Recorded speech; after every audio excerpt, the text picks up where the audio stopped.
how did we end up here? Isn't it funny, like 5 years ago, we met in Brisbane just across the river, and now we get to co-facilitate this session on how to face change. Right.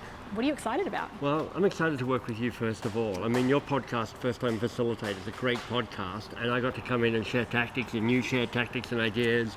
And ever since then, that seed was planted around, man, we should do something together. Yeah. And so I knew I was coming to Australia to see my family and do some other work. And so I reached out to you and went, all right, this is a half-baked idea.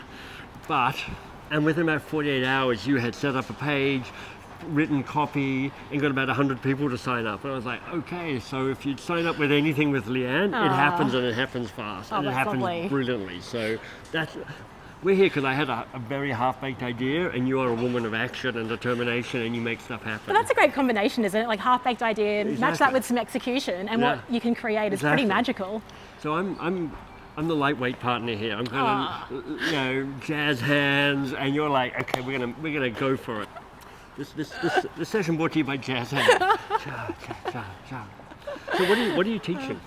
Yeah, so I'm teaching a session on how to get away from the hesitation station. There's a real gap between having this idea of wanting to do something and then actually doing it. So it could be a small gap, or it can be something big, and then it's like, I know it really well. I've got a season pass. Yeah, exactly. And why did you decide that was the most powerful thing for this group? I think because it's something that I play with all the time. So I've got to re-engineer the process, and it's not like I'm the expert on it and it becomes natural to me. And I think there's something useful when you're not the expert. You've had to sort of navigate it and figure it out, make mistakes.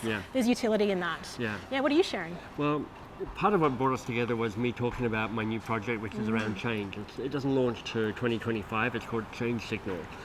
And this felt like a perfect opportunity to actually test some early ideas. So it's going to be the worldwide exclusive revelation of this big model and thinking I've been doing around change. So hopefully just to test some of that, but then a deep dive into one very specific part of change, which is the role of ritual to actually kind of make change sacred, make it more likely to happen, make it more likely to succeed. And I'm basically going to show people a DIY on how to create a ritual, because there are ways of doing it well, and there are some component parts to it, and I think I've got something helpful to share around that. I love that. Yeah, and I think everyone's really excited, like for our workshop, but also the 2-hour after party. I mean, this rooftop. Most of the 2-hour after party, I mean, we're good, but this is an amazing place, and there's a great cocktail bar being set up over there, so that's going to be fantastic.